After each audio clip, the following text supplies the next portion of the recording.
Hey, good morning. It's another Wednesday, a Wednesday in December. Hanukkah is in full swing. Christian holiday season is coming up quickly. I'm not ready for it. It's a wonderful time to be alive and awake. Excuse me. Alive and awake. Good morning. Happy Hump Day. I'm Dr. Valerie Renee Shepherd. I'm your host of the Wednesday Hump Day Happy Chat, which is my little infusion of love, light, wisdom to help you live your happy to be me life. Living happy to be me. Self mastery is the key. Your happiness lies in your ability to master you in your life so that you can exquisitely manage whatever your life sends your way. And life can send some real zingers our way. It can also send beauty and magnificence. And the truth is, it's doing everything all the time, all at once. Ha! To quote a award-winning movie title. Everything, everywhere, all at once. Yes, indeed. Good morning. Thank you for being here live. If you choose to watch this replay, #replay, thank you so much for being here. So, the Hump Day Happy Chat is about little things that you can put into your life on a daily basis, either just as contemplation, rumination, like just to ask yourself, how or why am I doing this? How am I doing it? Why am I doing it this way versus another way? It's not for me to tell you the only way to live your life because that's up to you.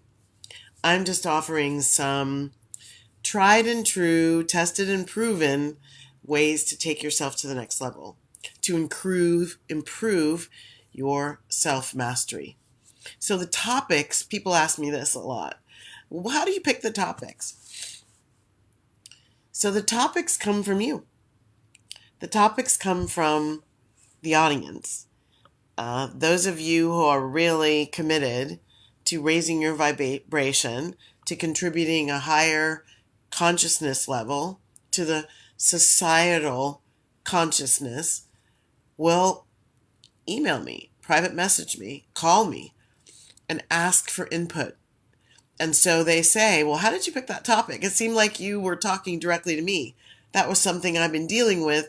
And then here you come with it as a topic for the Hump Day Happy Chat. Well, that happens by divine magic, by divine order.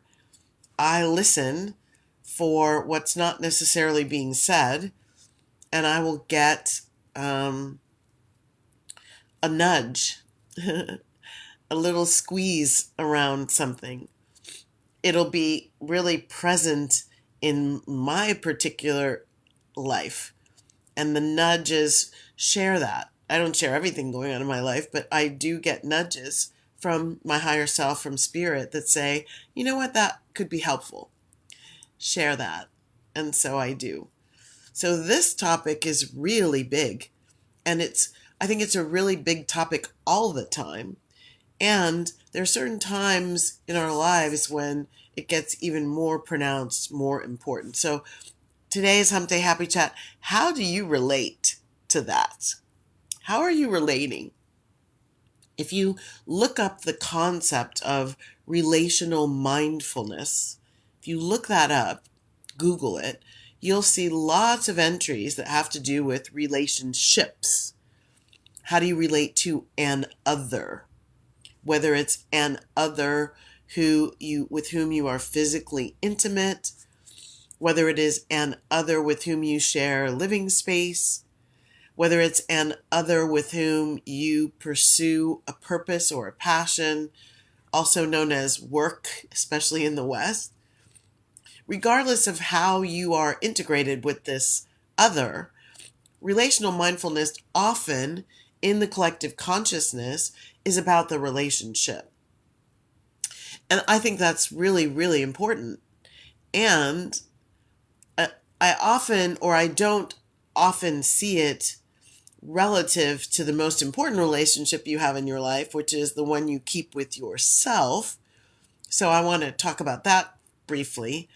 And also situationally, like how are you relating to the things that you're creating as a dynamic co-creator of your life experience, of your life impact, of your life value to you, not necessarily to society, but to you. Excuse me.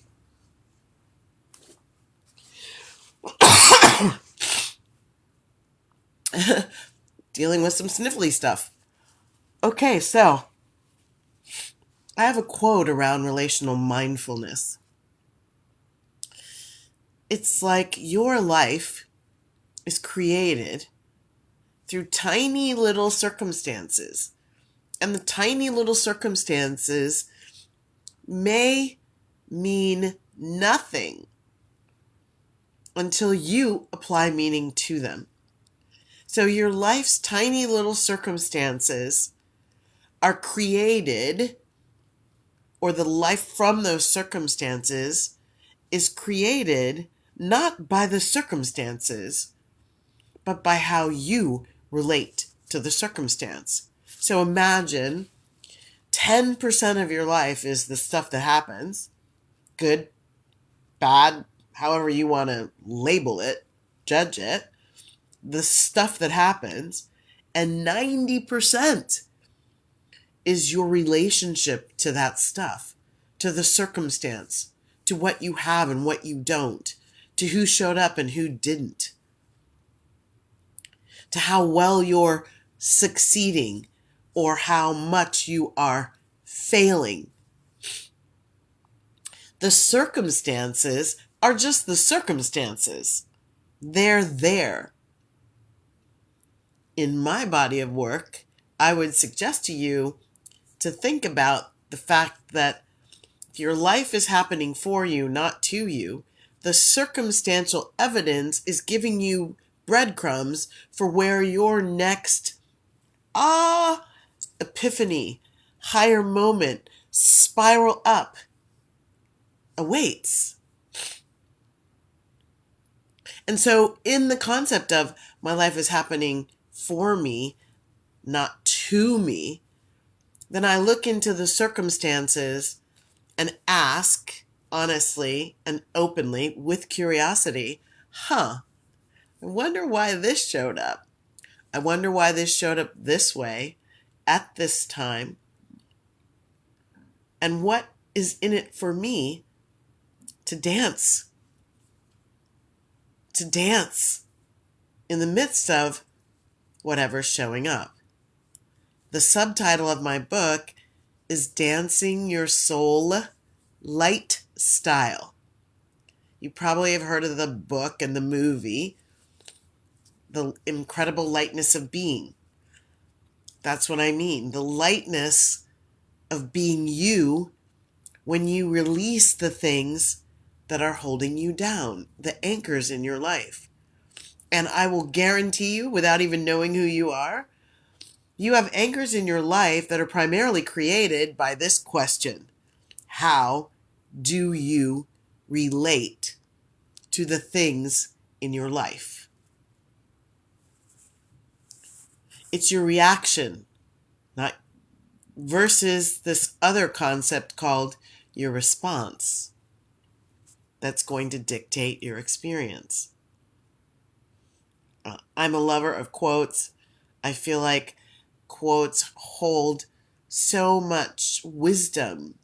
And the further back you go and you see a quote that relates to what's going on today, imagine that a couple hundred or maybe 1,000 years ago, a learned person was ruminating about the same topic. Wow, that always excites me. It always stirs my curiosity and pleasure. And I like the quotes from a Stoic. He's a renowned Stoic, Roman Emperor Marcus Aurelius. I love his view on life. And I have some of his quotes in my book.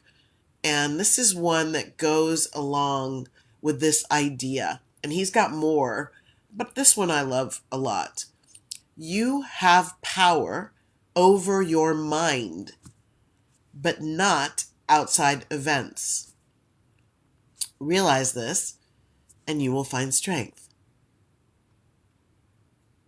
In other words, it is not the outside event that creates your good life or your bad life, your fulfilling life or your distressing life. It is not the event that does that. It's not that or them, it's you. It's you and how you relate. How do I relate to a runny nose in the middle of a live broadcast? How do I relate to the dynamics that I could label horrible, painful, oh my God? Or I could say, well, that's interesting. I wonder why that showed up right now. Like, my nose hasn't been running all morning, but it is right now. Deal. You have the power over your mind, but not outside events. Realize this and you will find strength. Realize this and you will also find the pathway to your higher self, the pathway to your enlightenment, the pathway to your awakening. Step 1 in my 4-step process for living happy to be me is wake up to the truth of who you are. You are not just a human. You're an integrated spiritual human person. And when you bring more of the spiritual aspects of who you already are, when you awaken them, activate them, enliven them, embody them, and walk as them in your life today, here as a human, you are co-creating with the divine nature of the universe, and you are able to create the living happy to be me experience that your magnificent essence is waiting for you to create. We'll show you exactly how to do it. You just have to choose. You just have to choose. You have power over your mind, not outside events. Realize this, and you will find strength. Your life is about 10% of the circumstances and 90% of how you react or respond. And here's the thing.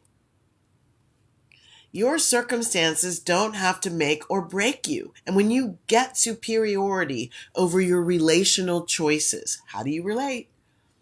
Over your relational choices, you can win every time. What's the winning formula? Master yourself. Self-awareness, self-acceptance, and self-love. That's the winning formula. That's the formula that helps you get superiority over everything happening in your life. It doesn't change the circumstances. It doesn't all of a sudden make all the bad stuff turn into quote unquote good stuff. I still have effects from what appeared as a brain hemorrhage 8.5 years ago. So it's how I relate to what's still going on. And some days I have relational brilliances, and other days I have relational in the pits, which is where I believe this cold came from. My vibration dropped relative to the circumstantial dynamics going on in my life over the last couple of weeks. And as I kind of relaxed in my activations of my relationship with my higher self, as I sort of spiraled down relative to my self-awareness in terms of aspects of my getting superiority that I was definitely failing in, as I related, so we're talking about real-time application of the teachings, as I did the dance of relational mindfulness, I really wasn't at the top of my game. This isn't blaming the victim. There's no victim in this story. I am happy and grateful, and I am living happy to be me, even with whatever this is. Feels like a head cold. Excuse me. Thanks for your patience, your compassion. Are you getting it? Please get it. Everything in your life can stay exactly the same. And your relational mindfulness will help you come into right relationship with it. And right relationship means gratitude toward it no matter what, curiosity toward it no matter what, to see what is this here for me? How is this telling me something from me, to me, about me, for me, that helps me create what I want, more of what I want and less of what I don't. The world, the universe, the divine is not playing tricks on you, is not setting you up. The world is not a big test zone, and if you fail, you just get more of the bad stuff. That's not it. The circumstantial dynamics are stepping stones. They're the yellow brick road to your joy, your peace, your soul's evolution, your laughter, your harmony, your oneness with all that is. Remember, wake up in your own life. Wake up to who you're being, to you in your own life. Without that key step in the formula, that key computation in the formula, the rest of it doesn't even matter.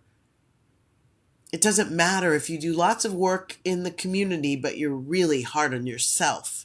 Those chickens have to come home to roost.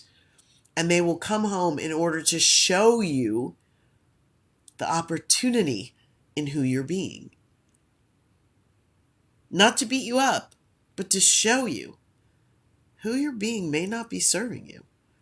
And to give you an opportunity to get superiority over your relational choices. Relational choices start an interpretation. How am I interpreting this? So you see me put air quotes around the words good or bad. Because it's all relational. It's all your frame of reference. It's all going to be dependent on how you characterize good. What are the dynamics that quote unquote make something good versus make something bad? Are you getting this?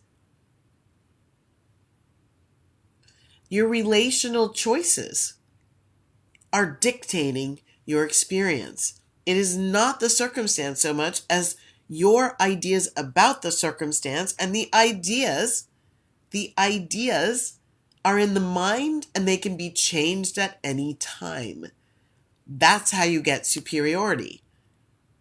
You see what's going on in there and you say, I don't know if this interpretation of that action is serving me. I don't know if this interpretation of that person is serving me. It takes me down a path into the abyss, into darkness, into sadness, into fear, into anger, into resentment, into blame, into shame, into guilt. Why would I pick that?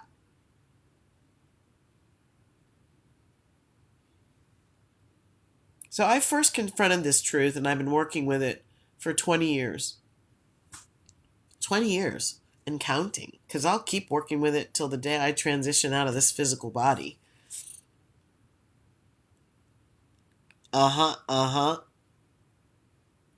This truth kind of smacked me in the face. I was in a weekend workshop, the first one I went to, first of many that I went to with an organization called the Soul Institute, Systems of Universal Law.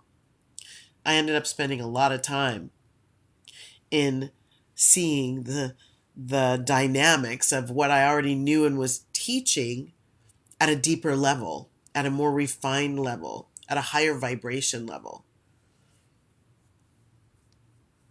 And that weekend, I was totally fine, just like today. I was totally fine.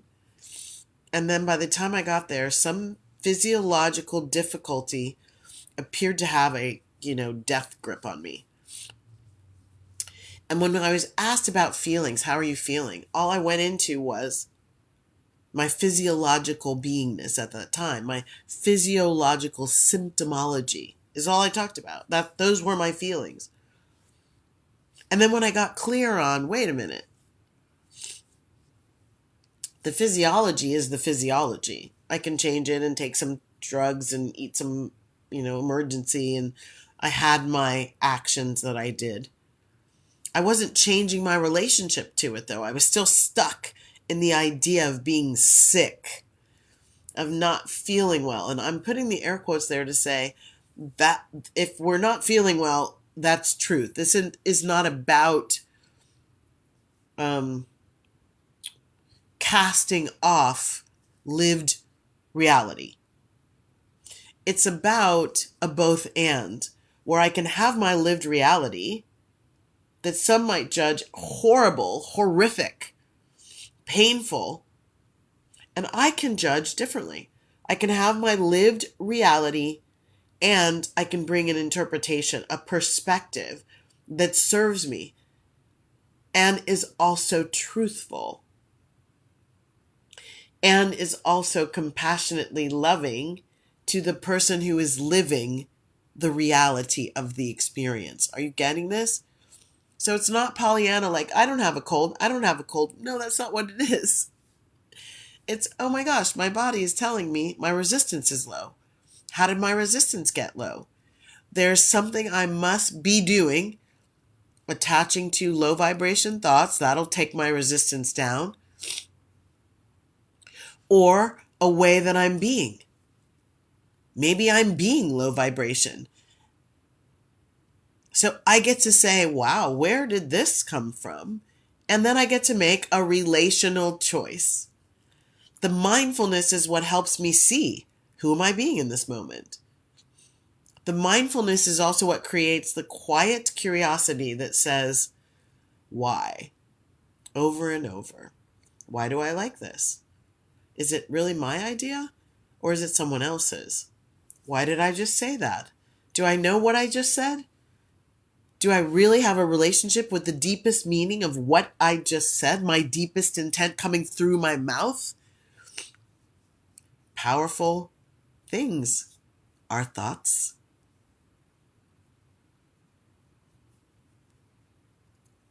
Why?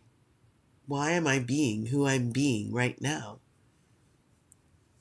One of my quotes that I would love for you to ruminate on, one of my questions, it's a seminal question to understand you in your life, how you relate to you in your life. Who are you being when you think you're being you? Who are you being when you think you're being you? I just spent 10 glorious days in the Southern Caribbean. St. Martin's, Barbados, Antigua, and the Antiguans were telling us, well, we kind of say Antigua. There's a lot of debate about that. St. Kitts, Dominica or Dominica, sunshine, some rain, warm weather, with a lot of people who definitely had ideas about who they are and were presenting them for the world to relate to. And the question was just so present for me as I was interacting with those people. Who was I being when I thought I was being me? Was I being a role? Teacher, healer, PhD, smart person, single female. Was I being a role, an identity that created the role? Was I being compassionate and loving, caring and generous? Was I being judgmental, mean-spirited? And I can tell you, a little of all of that was in there. And it's not about saying, well, I failed. Low vibration. It's about feeling what I'm feeling, the lived experience, and vigilantly, in love and compassion, ensuring that my choices about how I relate to how I'm feeling and who I'm being serve my highest and best good. And when I'm doing that, when I'm really owning, through personal responsibility, owning my feelings as my lived experience that doesn't have to match anyone else's, and applying the concepts of relational mindfulness,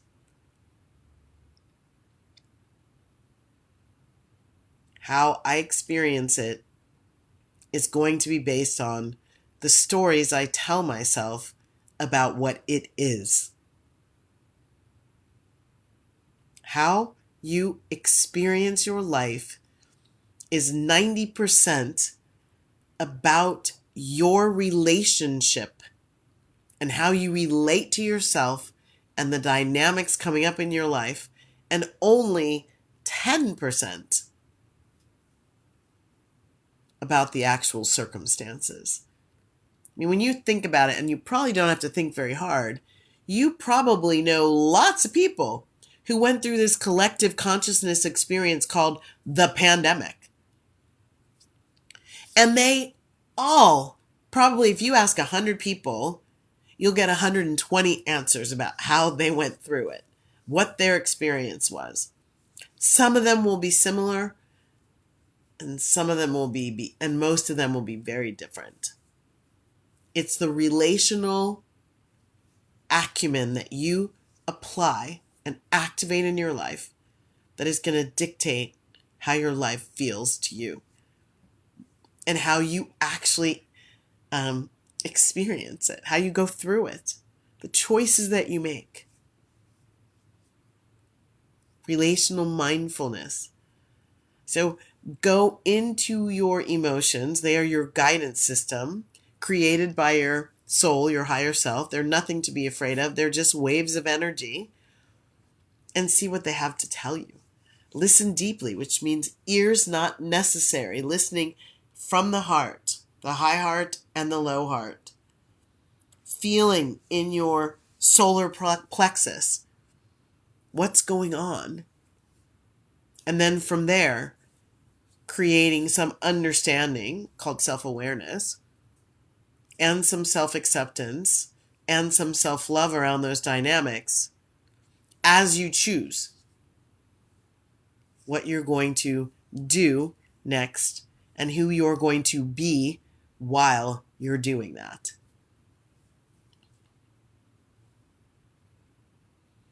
That's it for today's Hump Day Happy Chat, number 229. How do you relate?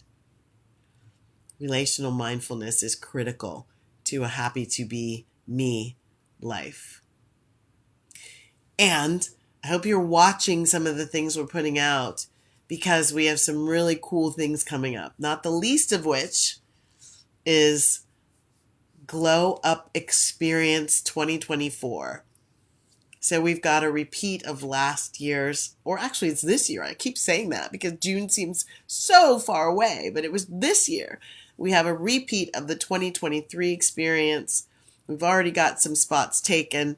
So go to glowupworld.com, take a look, and see if you'd like to apply to be one of the only 6 participants at this very special deep dive, immersive, change-making experience. I'm Dr. Valerie Renee Shepard. This has been another segment of my weekly Hump Day Happy Chat.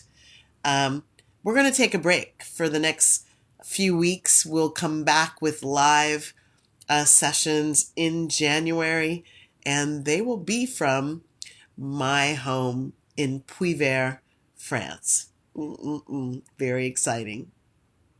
I wish you the best. Whatever holiday you're celebrating right now, may it fill you with fulfillment and joy, and may you be surrounded by those who love you and who you love.